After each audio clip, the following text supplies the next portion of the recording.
All and welcome to everyone from across WA. It has turned 7:30, so let's make a start. And our experts are about to turn their cameras on.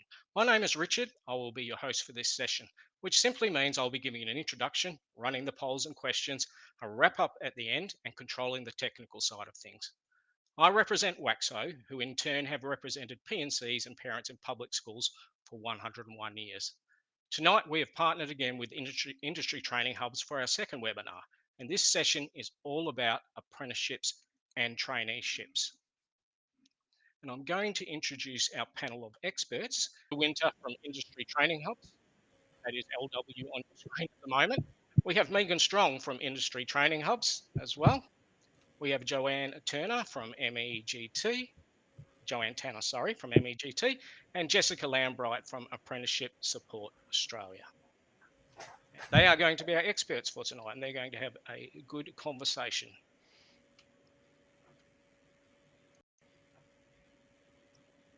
Just some housekeeping now. In the middle of the screen, you will see the main written presentation. At the top right, you will see a gallery of our experts who you've just met, and sometimes they will swap. The bottom right of the screen is the chat function. Our schedule for tonight. Introduction and housekeeping, which we're doing at the moment. Industry Training Hubs overview, that will be run by Megan and Linda. Introduction to Australian Apprenticeship Support Networks, or AASNs, and then into the core business, apprenticeships and traineeships with Joanne, Jessica, with some help from Megan, and then some final questions and a bit of a wrap up. The session is being recorded and a link will be shared with you once it's been uploaded to YouTube. Of course, you will have questions. I will now switch the chat area to a moderated view. If you have a question, please type it in chat and I will display it at an appropriate time for our experts to answer. But before I hand over to our experts, just a couple of quick polls for you, and you can interact with these polls on the device that you are using at the moment. So I'm just going to put the first poll up for you.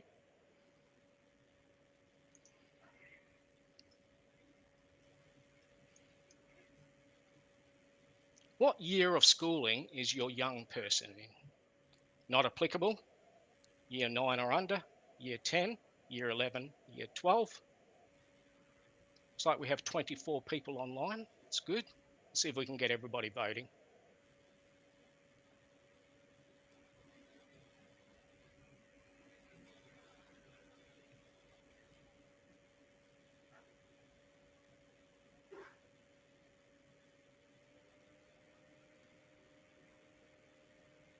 Ten seconds left.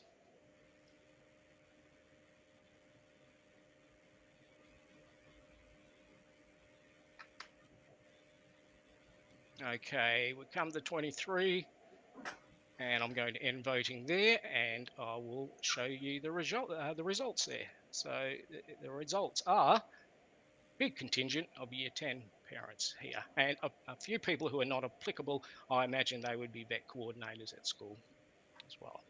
Now, we're going to run a second survey now, a second poll.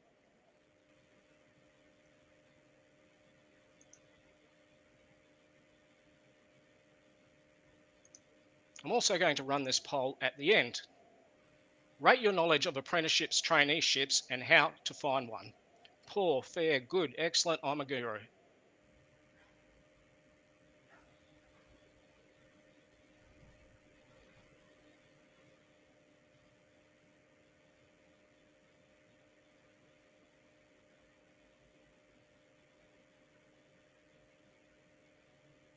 A few more to vote.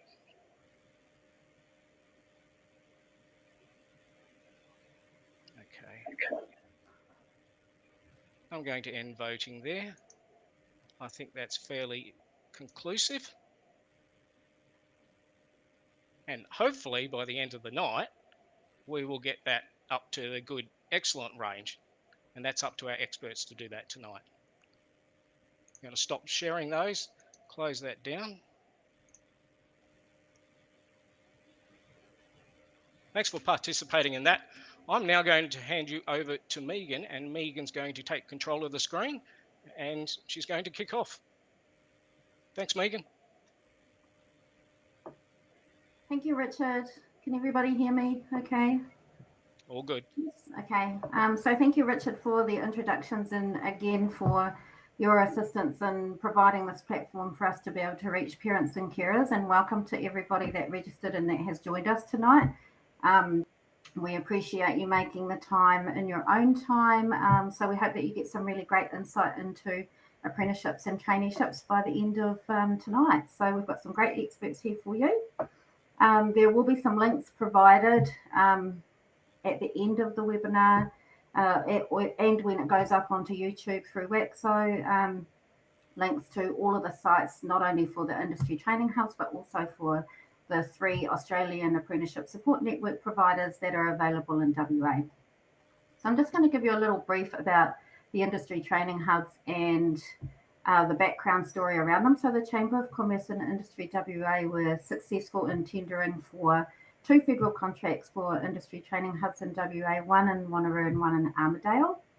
So the contracts are part of an Australian government initiative and with the Department of Education, Skills and Employment, or DESE, and were announced in the 2019-2020 budget as part of the government skills package, delivering skills for today and tomorrow. So the hubs have been implemented in 10 regional areas across Australia. Each hub is managed by a full-time career facilitator. So I manage the Industry Training Hub Wanneroo, and Linda Winter, who will speak after me, runs the Industry Training Hub in Armidale. So Linda and I provide an on-the-ground presence, working to provide better linkages between schools and local industry, repositioning vocational education and training, and you'll hear us refer to that tonight as VET. So not the place you take your animals to, not for tonight's purpose anyway. And we are working to reposition VET as a first choice career option for your young person. So we're working closely with stakeholders to identify current and emerging skills needs and employment opportunities with a focus on traditional trades and other occupations. So then we act as a liaison for the wider community to enable students in years 11 and 12 to access VET training and other pathways that link into employment or transition into employment on the completion of their secondary education into entry-level roles that are underpinned by VET.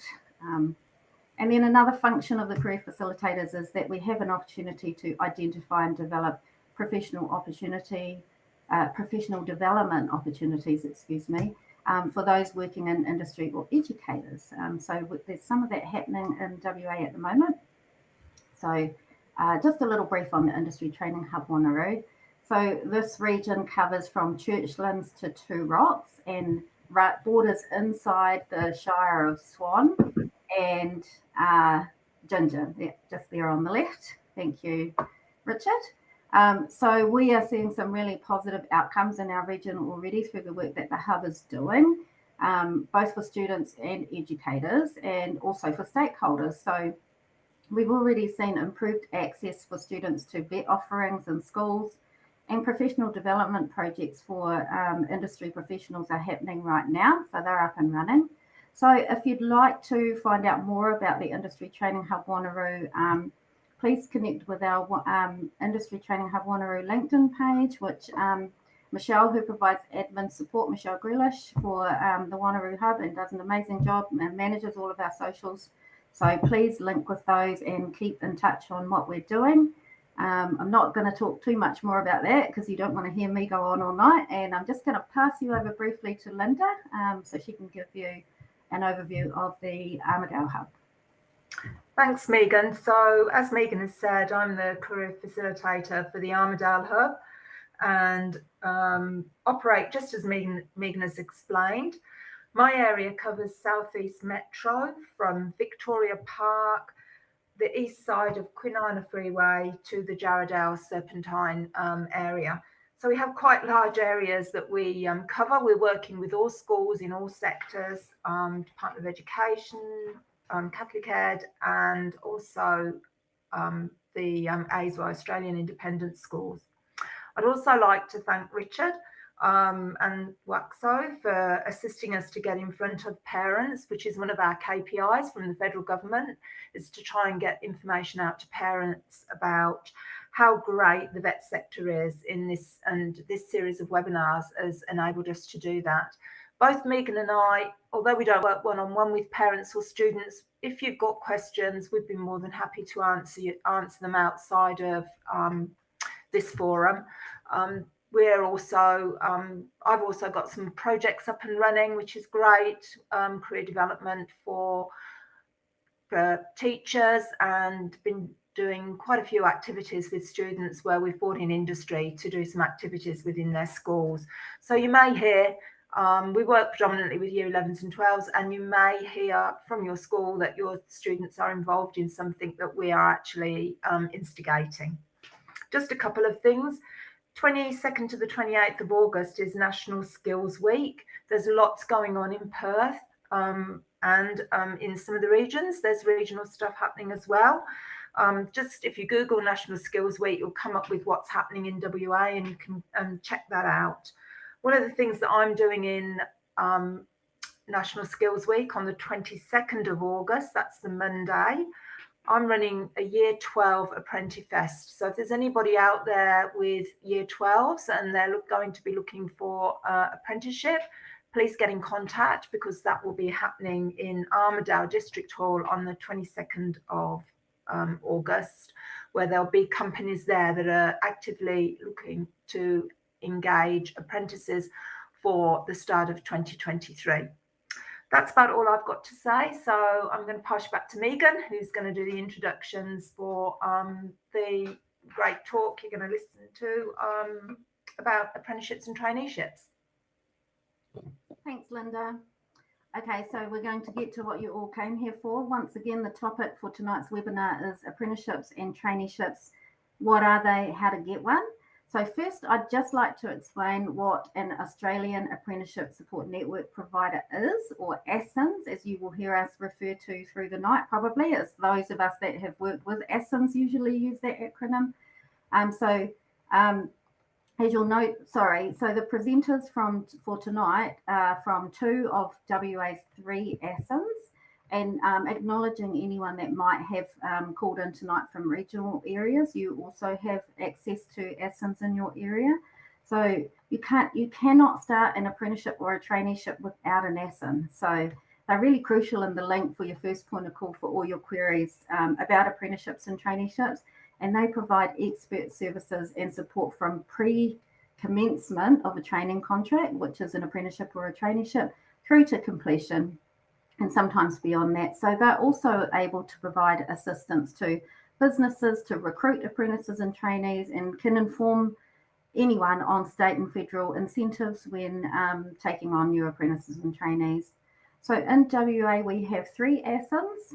So we have the Apprenticeship Community WA, MEGT Australia Limited, and I've realised that we're quite lazy because I always refer to MEGT just as MEGT, and Apprenticeship Support Australia. And tonight we have presenters from MEGT Australia Limited and Apprenticeship Support Australia. So as I mentioned, if you are regional, you will have access to either Apprenticeship Support Australia or the Apprenticeship Community, who can assist you with your regional community. So I would go online and look up Apprenticeship Support Network, Australian Apprenticeship Support Network providers in your area, and it will be able to tell you who's looking after your area. So we're very grateful to our 2 ASIN experts tonight for their time, and they're going to provide you with the information on tonight's topics. So without further ado, I would like to introduce you to Joanne, or Jo Tanner, who is the Career and Recruitment Consultant from MEGT. So I will pass it over to you, Jo. Thanks, Megan. I think I've now unmuted myself. So yes, as Megan's explained, we are one of 3 ASIN providers. And Jess and myself are going to try and talk you through some of the finer points and try to simplify it a little bit, because it can seem quite daunting to people when you first come into the industry. So we start off with what is an Australian apprenticeship. Essentially, the term apprenticeship covers both apprenticeships and traineeships, and I will explain the differences that are there. But it's an employment and education pathway. So it combines paid on-the-job training with formal study, with the assistance of a registered training organisation, also known as an RTO. And that's one of the bugbears of this industry. There are a lot of acronyms. So the further you get into the industry, you've already heard ASN, now you've heard RTO. There will be a lot more as we go through the evening, so bear with us, and I'm sure that Richard will probably put some of these acronym explanations on the chat as we're going as well. There are over 500 occupations of various levels of qualification that are covered, and these include trades, they include a range of diverse and emerging careers. Some of you may have heard of Industry 4.0, which is some of the technical side of things. You've got IT, you've got some of the artistic trades. These can now also be undertaken from a traineeship pathway.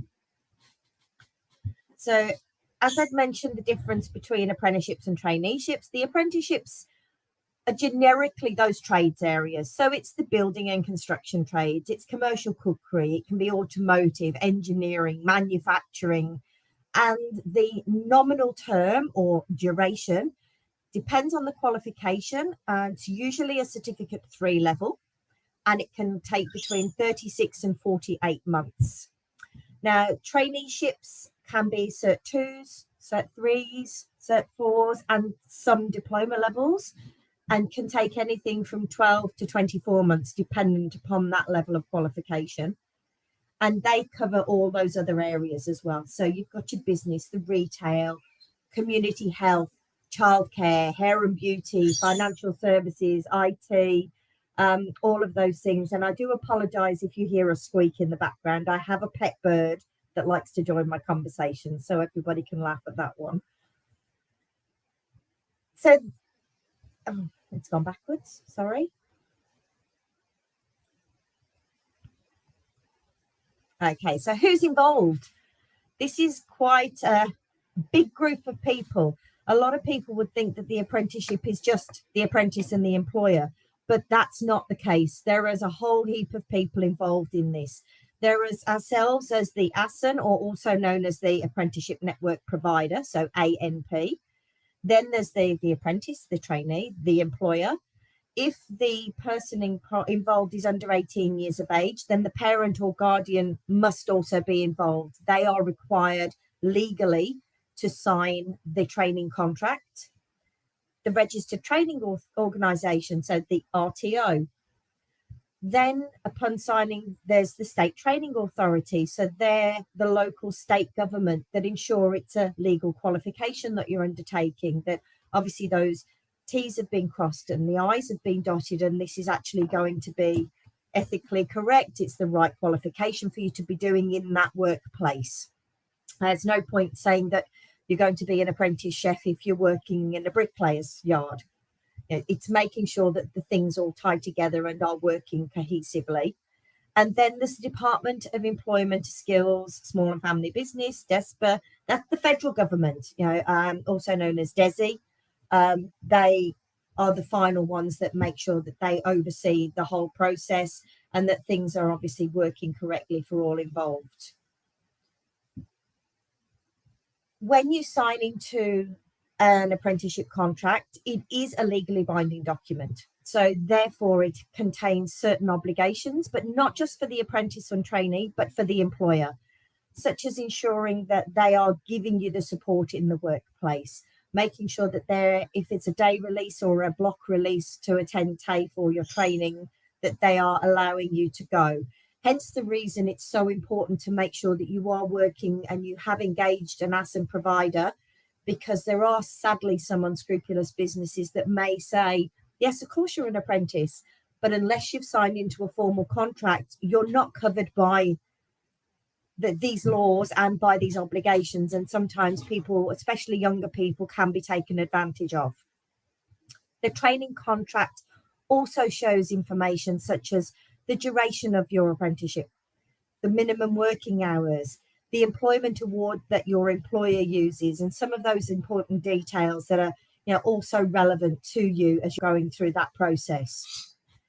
I saw obviously the poll at the beginning showed that there were quite a lot of parents with year 10 children involved. So this is where school-based may also be quite useful for you. School-based is something that combines that paid part-time work with a formal industry-based qualification whilst in secondary school. Sorry. It's usually through between years 10 and 12, and it can also be used to help gain a secondary certificate. I'm sorry, I hope that bird noise isn't too distracting for people in the background.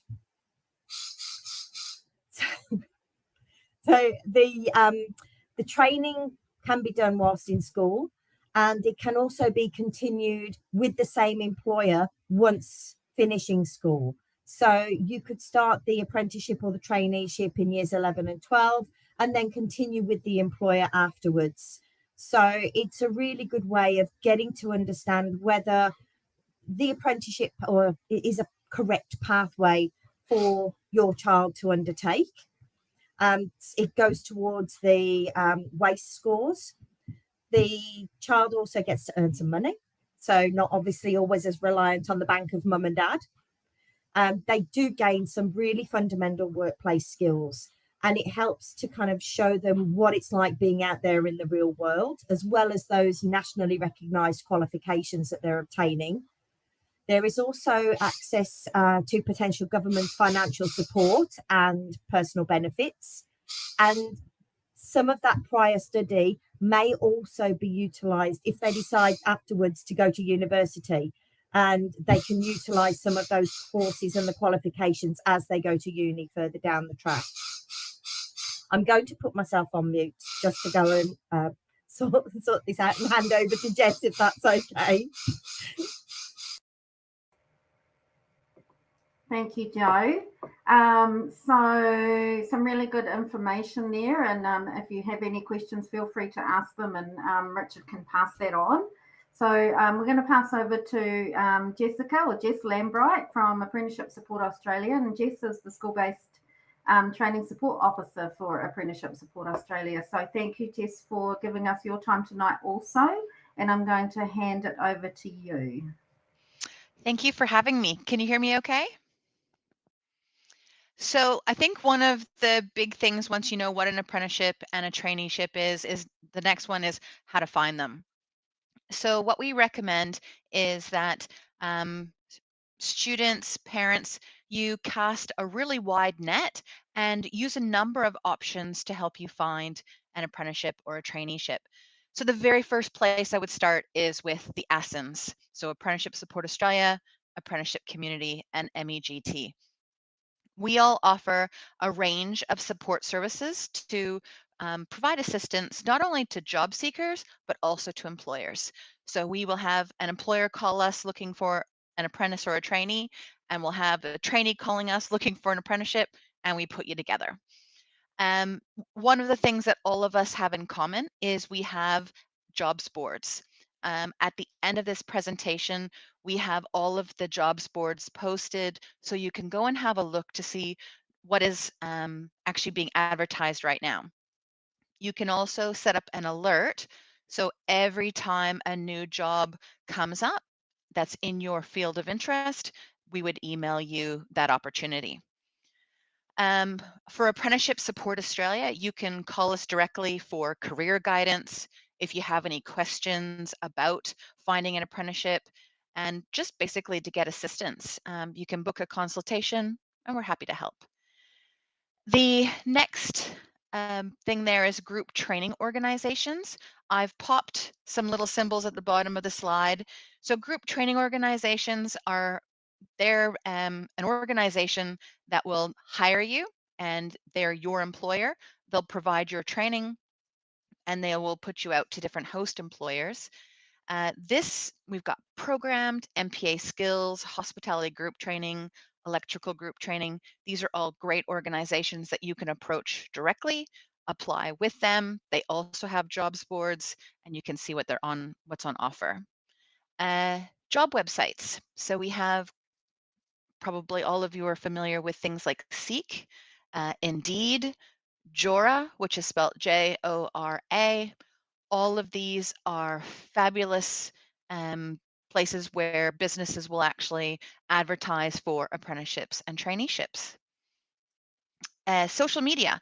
This is becoming more and more popular to actually advertise on Facebook, Instagram, LinkedIn. Sometimes the employers themselves will directly post jobs on those sites. Other times they might have a little jobs board, say on Facebook. And organizations like Apprenticeship Support Australia, we also post our jobs on there, so you can have a look. Jobs and skill centers are wonderful sources of apprenticeships and traineeships. They're usually attached to a TAFE. You can actually walk in, ask them questions, have a look at their jobs boards. Lots of opportunities being advertised there. The last two, I think, are highly important and really great. They're often underrated but effective. So cold canvassing, which is basically sit down, do a Google search, find, let's say, an electrical company in your area and see what pops up. Go hand the resume and the cover letter to the businesses, and sometimes it's a matter of right time, right place, and they'll hire you. On occasion, somebody may left the business the day before and you walk in and offer you the job. So it's a really, really great opportunity. And networking.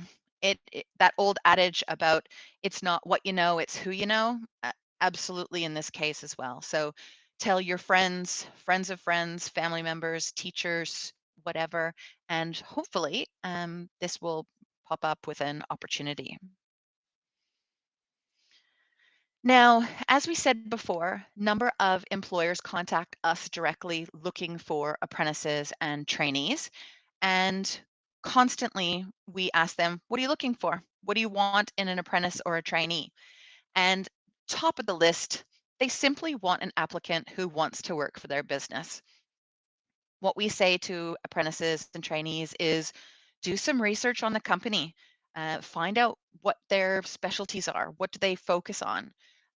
Because one of the big questions that they ask in interviews these days is, why do you want to work for us? What do you know about our company? So finding out more about the business is always a really good idea. Demonstrate a genuine interest. Now, one of my favorite stories is a young kid, year 10, wasn't keen on finishing up school, just wanted to go into a light vehicle mechanical role, but had zero work experience. But what he did have is a grandfather that used to tinker on cars every weekend. He used to go, bike over to grandpa's. They used to work on vehicles together, and that sparked this passion. Well, he wrote this story in this cover letter, and within a very short period of time, he was scooped up because it showed that he was interested, that he had this passion for it, and that was enough to get him hired. Now, the next few, finishing year 12, driver's license, and completed a Cert 2 in a relevant area, these are not 100% necessary. They are really good to make you look competitive in those highly sought after trades. So if you're interested in mechanical, if you're interested in electrical, plumbing, any of those really sought after trades, often this will distinguish you from the rest of the candidates. So perhaps you do, a Cert 2, do an ASBA, as Joanna was talking about before, get your skills up, and then as soon as you graduate, you can start into that apprenticeship. Now, some work experience in the industry is also really wonderful, whether that's through doing work experience, but also, there's a lot of students who get that work experience at school in terms of woodwork classes, metalwork classes, maybe they take hospitality. All of these can be considered to be work experience as they're developing these skills. So highlight those in your resume and your cover letter. Ability to work at a team and autonomously.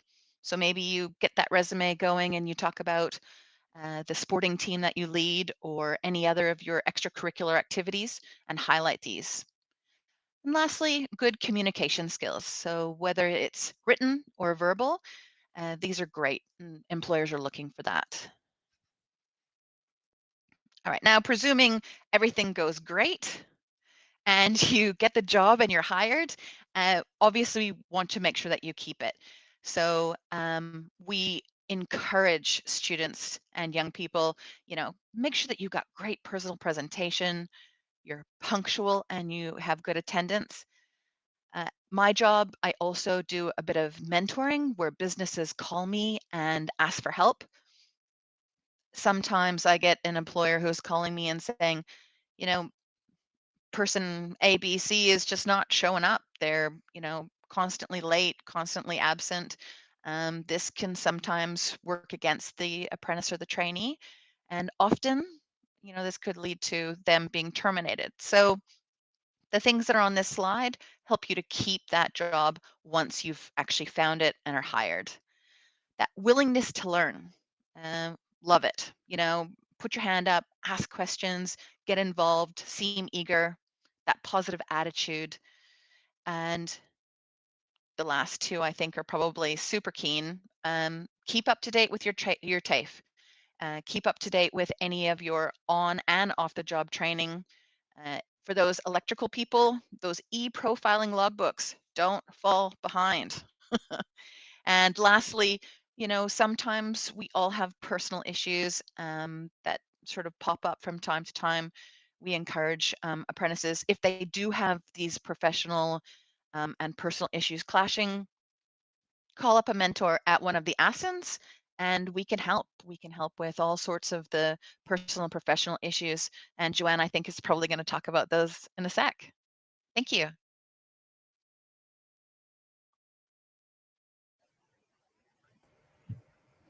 Thank you. Sorry, I was having trouble unmuting myself. Thank you, Jess. Some really valid points there. And I think that we can probably all agree that most of those points relate to whether it's school-based apprenticeship and traineeship or a full-time apprenticeship, traineeship. All of those things are the foundation skills that employers are looking for. They want someone with a good attitude who's going to turn up every day. It's a really good starting point. And then the rest is really nice to have. So thank you for that, Jess. Joe, somebody loves the bird. So there you go. So we're going to pass back to Joe. So now we've talked about what is an apprenticeship and what is a traineeship. So hopefully you've had a really good, been able to capture what that looks like.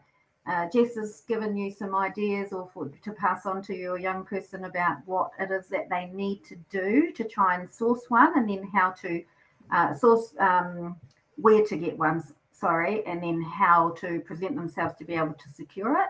And now Joe's going to talk to us about some of those support systems that are in place and other things once you are in an apprenticeship or traineeship. Thanks, Joe. Thanks, Megan. And it's very nice to see the bird, that somebody loves the bird. He's annoying, but we do love him.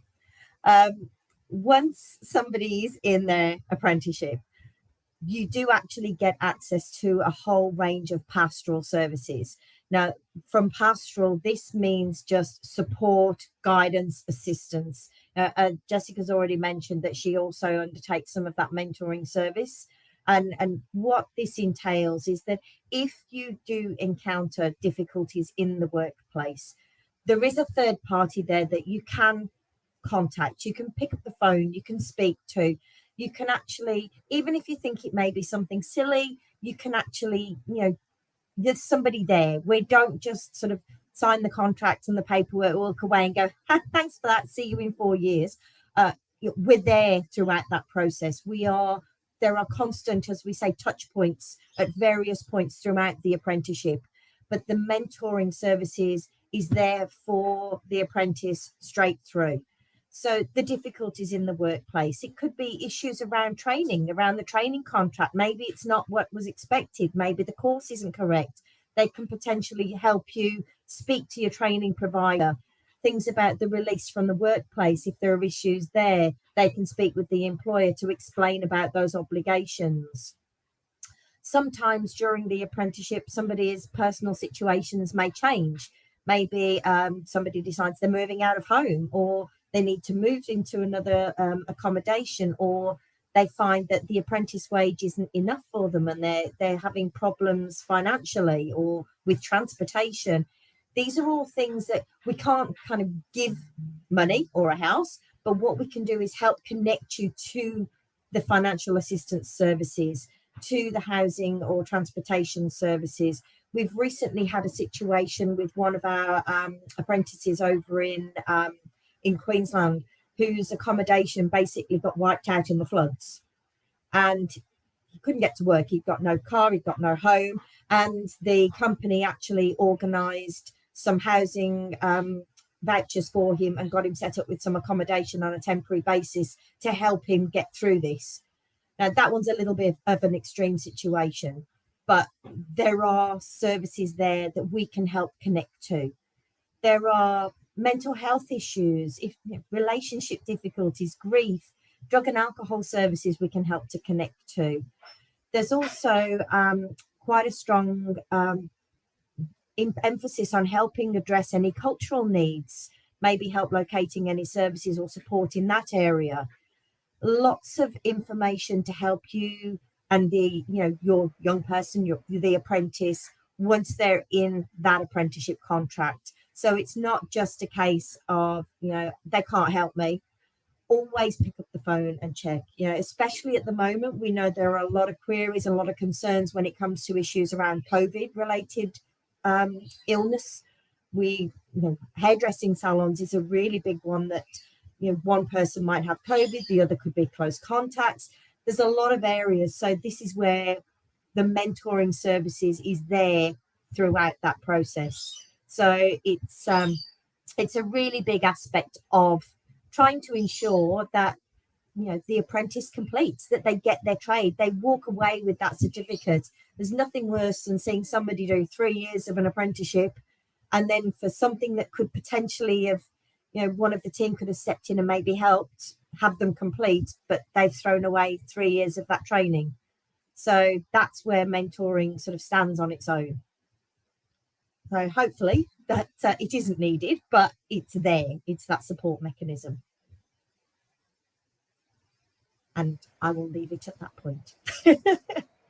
Thank you, Jo. So that's a really good advice for people when you're young person, if they go into a school-based traineeship or apprenticeship or full-time apprenticeship or traineeship, is to know that they can access those services.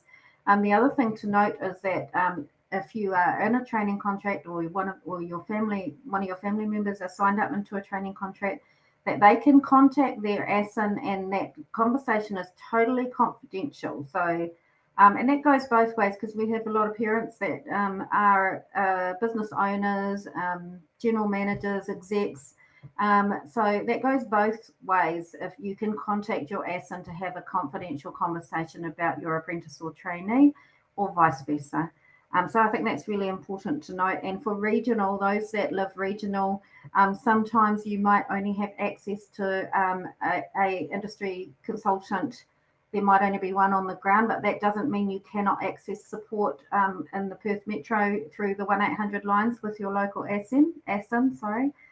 So keeping that in mind as well. And something that Jo touched on about, the service for mentoring is, I've seen it many times make a difference between a young person completing or not. But the other thing to keep in mind is sometimes when there are issues and they really just cannot be resolved, the ASIN will come in and do everything they can to try and help that young person transition into somewhere else. Maybe both, it's not the right fit for both parties. So I think it's really important for you as parents to know that there are those external options outside of the employer or your school that you can access for those support services. So thank you so much for that, Jo. And now we're going to go back to Jess, who's now going to get to the flip side of what happens as you're completing your apprenticeship or traineeship. So over to you, Jess. Thanks. So basically, when we get to the end, the completion process, we want to make sure that you've actually had regular progress discussions with your employer, because you'd hate to get right to the end of your 3 or 4 years and ask, oh, am I ready to be signed off? And the employer says, no, you're not ready. So we just encourage having informal conversations on a regular basis, saying, am I on track? How am I progressing? Am I due to complete on time? And make sure it's not a surprise. When it comes to these, I guess, finishing the TAFE, so you have your on-the-job training and you have your off-the-job training or theory. To be able to complete, you need to do both. So you'll need to do all of your TAFE work or your training provider studies, and then your employer will also deem you competent in all aspects of the on-the-job training. Once you've been deemed competent in both aspects and they think you're trade ready, what will happen is the employer will contact the RTO or the Registered Training Organization and request completion forms. The employer and the apprentice or trainee will sit down, they'll sign those completion forms, return it, and then the trainee or the apprentice will receive their completion certificate, whatever that looks like. Now, one of the things that is really important is once you're actually qualified is you should also have a conversation with your employer. Employers are not obliged to keep on trainees or apprentices after the training contract has been completed. So it's always a good idea to find out if the employer wants to keep you on as a fully qualified person, or are they actually going to send you off into the big wide world? Because some employers have a policy where they just take on apprentices and trainees, they train them up and churn them out. And others focus on that, start to finish development, where they start their career and they keep on going until they're qualified and they stay on for a few years. Obviously, your next steps is, well, what do you do next? You can apply for all of the fully qualified roles. You could even continue your training. So for those people who might do a Cert 3 in, let's say, childcare, maybe they decide to continue and do a Cert 4 or a diploma. We have people who will complete, say, a Cert in business admin, and they think, you know what, this is wonderful. Maybe I'll decide to go off to university. And lastly, we've got a lot of people who are in the trades, and their main goal is to skill up, start their own business. And this is all possible once you have completed your qualification. And that's it for me. Thanks. Question come up there, Jessica. You may be able to answer this, or anybody else can chip in. How do you prevent or ensure there is no drug and alcohol influence at workplace? From an employer's perspective? Yeah, I guess looking after the young people who are in the workplace. Okay. Well, I guess some companies will actually have their own drug and alcohol policies, so that's obviously quite key. But if there's any employer that believes that their apprentice is using drugs or alcohol, they can contact a mentor and we can touch base and have a one-on-one chat and sort of discuss further what is happening. Okay, thank you. Did you want to add any more onto that, Joe? It's pretty much, so long as there is open communication with, if it's the young person is concerned maybe about the people they work with, for example, are, using prohibited substances, then that's where the encouragement for them to also be or feel comfortable to contact the mentors or to contact their field consultant that they meet at that sign up and express that to them. Obviously, none of us are on site with the apprentices the whole time. So it's a real tricky one to be able to say, well, they're never going to have contact. They're working in an adult environment. So we can try and make sure that when we're working with these employers, they know their obligations. And obviously, if we do come across companies that have, shall we say, historically had issues, we know that we don't actively encourage apprentices to go into those environments, and we will explain those environments, especially if it's a young person.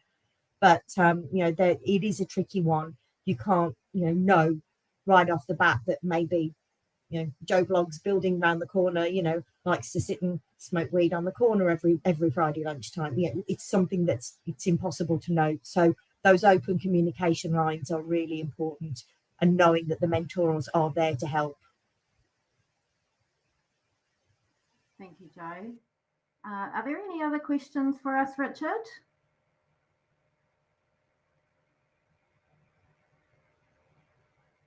No, don't think so. Jess, could you just briefly run over the areas for the regional access for ASINs? Sure. So in terms of getting support to find an apprenticeship or support in terms of mentoring, basically the ASINs in the regions, you can contact them directly, but we do have the Perth office. And we do a lot of, so employers from the regions will call us looking for apprentices. Apprentices from the regions will call us looking for jobs, and we can do that from a distance in Perth, which is great. And then obviously we have local representatives who will sign the training contracts and do any of the on-site mentoring that might be required. Okay, thank you. So we've gone over pretty much what is an apprenticeship, traineeship, and school-based apprenticeship, traineeship. How can you get one? What do you need to do, or where do you look? What do you need to do to be able to get one? What does it look like? What support can be accessed, and what happens at the end? So I hope that we've covered off everything. I'm just going to check in with Linda and see if she's got anything she would like to add. Otherwise, we have gone really well for time and pretty much covered everything, I think. We do have another question. There's a question there, Megan, about a pre-apprenticeship. Maybe Jess or Joanne could explain what a pre-apprenticeship is all about. Sure. Who wants to take that one? Either Go ahead, or. Jo.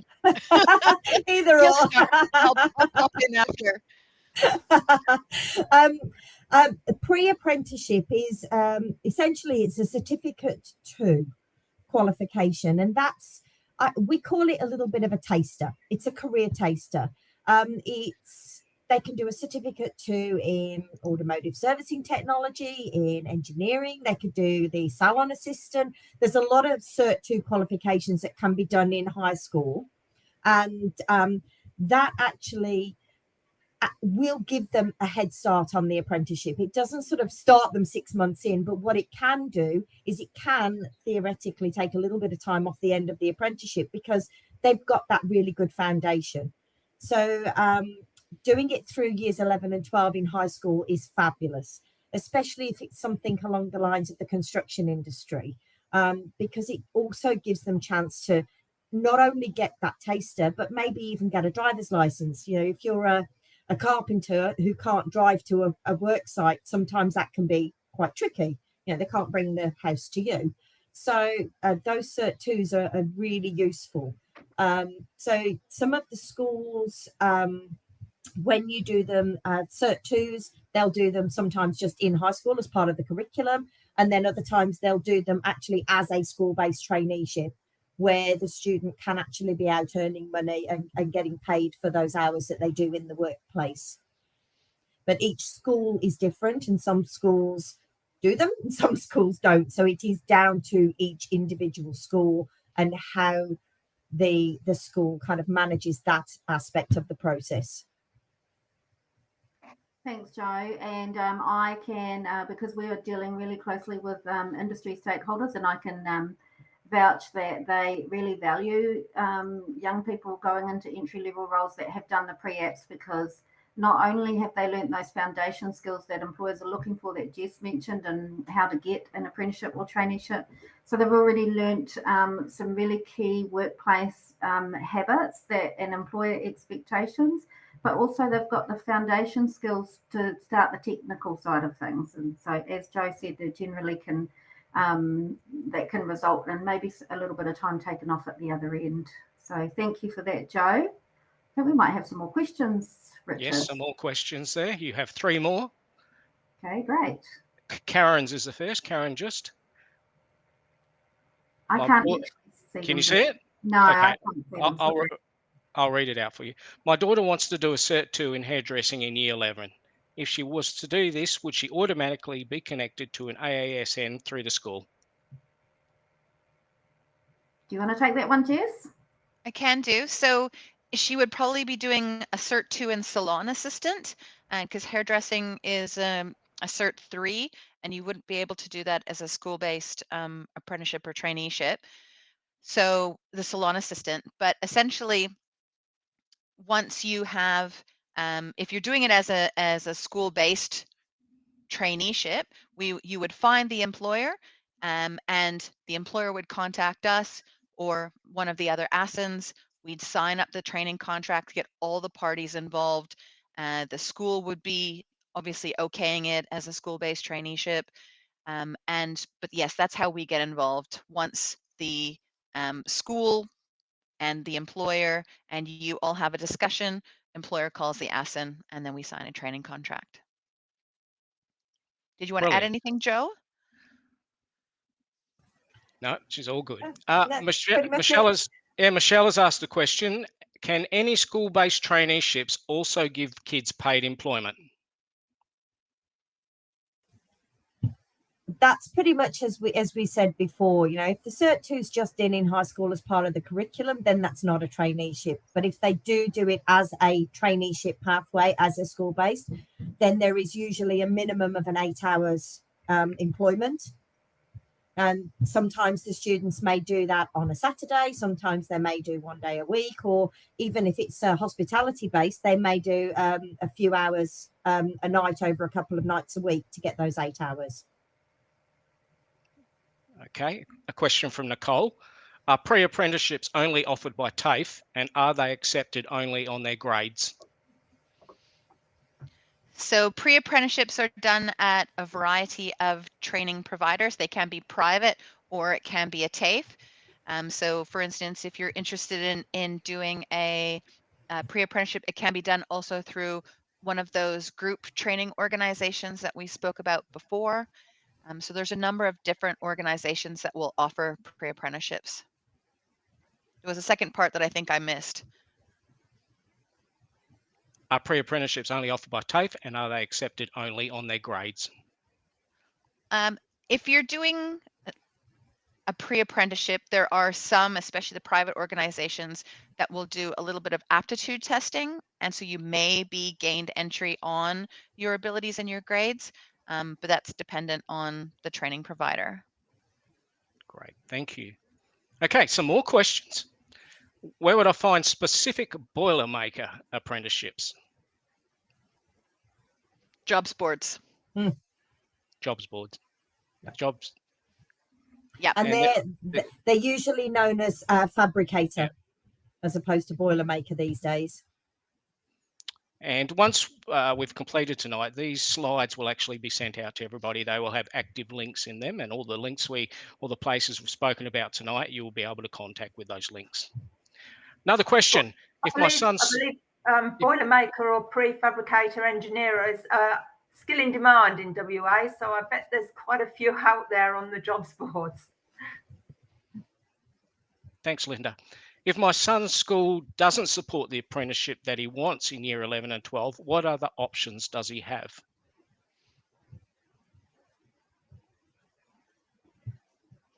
Well, it depends how you want to answer this one, Jessica, because it's if the school's not prepared to support it, but that's what the child wants to do, and they have an employer already lined up who's prepared to engage them, and mum and dad are supportive of them, then essentially, as much as we don't encourage it, the child could finish high school after year 10 and commence into the full-time apprenticeship. But it is something that we try not to encourage. We would have a preference, and a lot of employers have a preference to students completing, year 12. Okay. And even completing some of the Cert 2s or the pre-apprenticeships beforehand will give them those stepping stones, and those are more likely to be supported by the school. Thank you. A question from Andrew. Can all apprenticeships also be done as a school-based traineeship, e.g. welding? So there's what's called an AB register, and it has a list of all of the apprenticeships and traineeships that are possible to take in Western Australia. And there is basically some that are definitely able to do as school-based traineeships, and there's others that are not offered in that format. So you have a little look at the register. If there's a little Y beside it that says, yes, you can do it as a school-based traineeship or apprenticeship, then you can. If it says no, then that might be an opportunity to do something else leading into it, or you might have to wait until after you finish school to continue with that opportunity. Another question. How does my child coping with the schoolwork and the apprenticeship and traineeships in terms of time-wise? I guess they're looking at what's the time weight of each one. That's going to be down to each individual child. You know, if the child is doing, say, for example, ATAR, then we would not realistically encourage also doing a Cert 2 or trying to look at an apprenticeship. It's just not feasible because the workload that the child would be doing through ATAR far and exceeds, you know, so there has to be that balance. And that's where working in conjunction with your vet coordinator in the school, they know the child's capabilities and capacity. So that's sort of, that falls into their domain probably more so than ours. In that sense, we can't determine whether or not the child's going to be capable of completing because we're not in that situation with them, sadly. No. One of the things I will say is I actually have been mentoring a school-based trainee who was letting his social life get a little bit in the way and putting off his studies, falling a little bit behind. And so the employer, the vet coordinator, and myself, as well as the student, sat down. We made a plan to get things caught up and emphasized, you know, time management, how to manage all of the obligations that he has. And that's why the mentoring team is really good. So if there are any challenges like that, reach out to one of the ASIN mentors. Cool. Okay, a couple more questions. What type of grades are expected for either a pre-apprenticeship or apprenticeship? That depends on the schools usually. So especially if they're doing like where they're applying directly through the TAFE, the school will, and it is quite competitive as well, the vet DSS, so it's directly for the students. I can't give you an exact grade, but they do want at least C and above, and you know, some real effort. So if you've got good attendance, if you're generally a good kid and you work really hard, that goes a really long way. You don't have to be a perfect student, but you do have to be someone who they trust and who they think is going to work really hard. Maths for, if you're looking to go into electrical, is also quite important because a lot of people don't realise there's quite a lot of maths involved with the electrical side of business. Now, you've actually got quite a lot of physics involved with it as well. There's magnetic and all those kinds of things. So it's looking at those elements as well. Last question from Jason. My son has some learning difficulties. Is he going to be able to find an employer willing to take him on? And is there any extra support?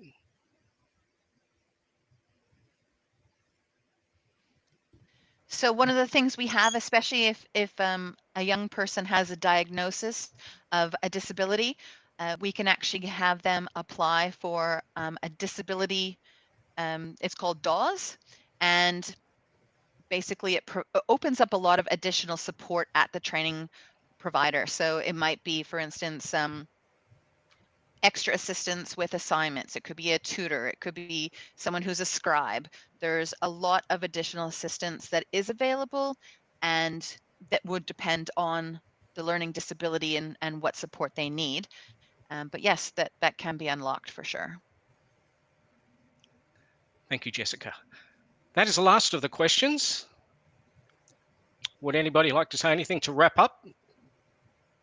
I would just like to thank Joe and Jess for their expertise tonight, and also again to you, Richard, for your assistance.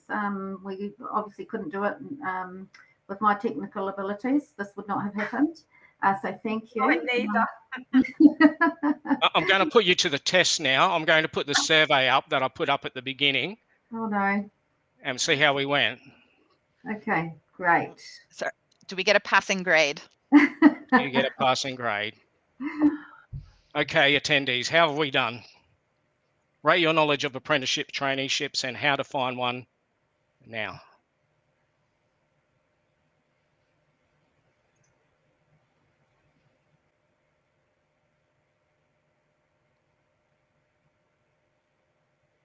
"22 out of 25. Come on, let's see if we can get to 25. Can I just add while that's happening, to anyone that has questions, if you want to delve further into those, please reach out to the ASINs and get some more in-depth information if that's what you are wanting. And as Jess mentioned for Jason, that there is additional support there. So that would definitely be worth a conversation with one of the ASINs. Okay, we have moved up. Okay. So we can see we've got a fair bit of good and excellent now. Well done. Our experts have done a great job. Thank you for attending and giving us your insights and your expertise. And for everybody who joined us tonight, there are a lot of comments coming through on the moderated chat there that are saying thank you and great information. When we close out of this, it would be greatly appreciated if the people attending tonight could just take a few minutes to fill out our feedback form. It won't take long. Thank you, experts. Thank you for everybody who is online tonight. Hope everyone stays safe and healthy. Good night, everybody. Good night. Thank you. Good night, everyone.